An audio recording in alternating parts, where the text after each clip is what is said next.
adik-adik. Baiklah, kembali lagi dengan saya. Di sini, di video kali ini, kakak akan membahas tentang menyimpulkan isi surat pribadi dan isi surat dinas. Baiklah, sebelumnya kakak akan memperkenalkan diri.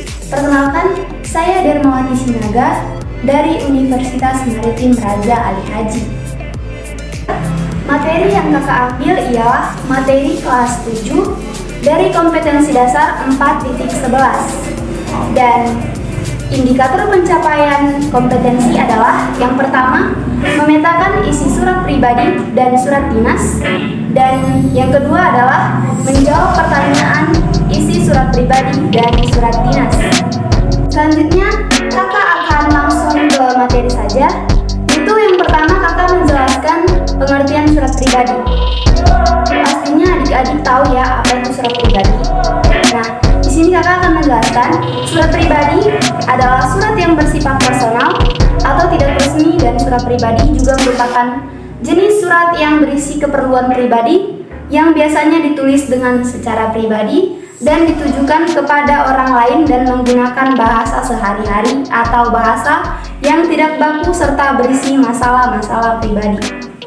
Selanjutnya, kakak akan menjelaskan pengertian surat dinas. Surat dinas adalah surat resmi yang dikeluarkan dari sebuah instansi pemerintahan atau swasta. Surat ini harus dibuat dengan singkat, padat, dan jelas agar isinya mudah dipahami pembacanya. Surat dinas juga surat yang ditulis sesuai dengan tata bahasa Indonesia yang baik dan benar. Selain kantor atau pemerintahan, secara umum surat dinas dapat dikeluarkan oleh suatu lembaga, pemerintahan, atau swasta. Melihat dari definisinya, surat dinas hanya dikeluarkan dalam kondisi atau waktu tertentu. Definisinya, sebab untuk membuatnya tentu harus mendapat persetujuan dari pimpinan instansi tersebut. Baiklah, langsung saja kepada inti materi, yaitu menyimpulkan isi surat pribadi dan surat dinas. Di sini kakak akan memberitahu cara menyimpulkan isi surat pribadi dan surat dinas. Yang pertama, kakak akan memberitahu cara menyimpulkan isi surat pribadi. Cara menyimpulkan surat pribadi adalah yang pertama, 1. Baca keseluruhan surat dengan cermat.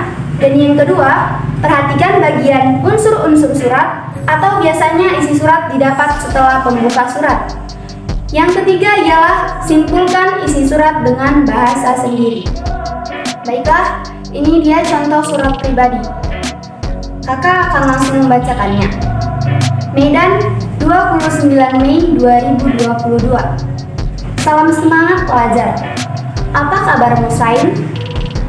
Sain, saya dengar kotamu sedang dilanda bencana. Aku khawatir akan keadaanmu. Apakah kamu baik-baik saja? Apakah kamu dapat melaksanakan pembelajaran di sekolah? Liburan semester ini, aku si anak desa ini akan mengunjungi kotamu. Aku diajak oleh ayahku sekaligus mengunjungi rumah nenek. Apakah kamu ada kesibukan liburan semester ini? Jika tidak, aku akan senang dapat mengunjungimu. Sekian dulu, kutunggu balasanmu. Sahabatmu, Sanu. Baiklah, dari cara menyimpulkan isi surat pribadi tadi, di sini ada surat pribadi yang sudah kakak simpulkan. Saya akan membacakannya. Yang pertama ada pengirim surat. Pengirim surat tertera di sana yaitu Sanum. Penerima surat yaitu Sain. Tempat dan tanggal surat yaitu Medan 29 Mei 2022. Isi suratnya, Sanu memberitahukan kepada Sain bahwa libur semester ini ayahnya mengajak Sanu mengunjungi rumah nenek sekaligus bertemu dengan sahabatnya Sain. Baik, langsung saja selanjutnya yaitu contoh surat dinas.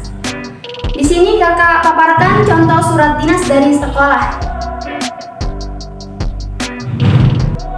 Langsung saja juga, di sini kakak akan langsung memaparkan contoh simpulan dari isi surat dinas.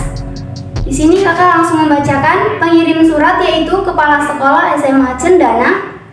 Penerima surat yaitu Bapak Ibu Orang Tua Wali Siswa kelas 10. Tempat tanggal surat yaitu Jakarta 25 Juni 2019.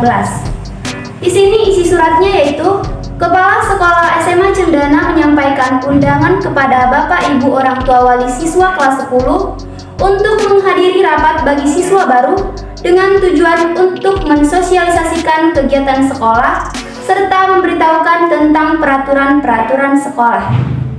Di sini kesimpulan isi surat dinas yaitu pada tanggal 25 April 2019, Kepala Sekolah SMA Cendana mengirim surat kepada Bapak Ibu orang tua wali siswa kelas 10 dengan tujuan menyampaikan agar menghadiri rapat bagi siswa baru dengan tujuan untuk mensosialisasikan kegiatan sekolah serta memberitahukan tentang peraturan-peraturan sekolah.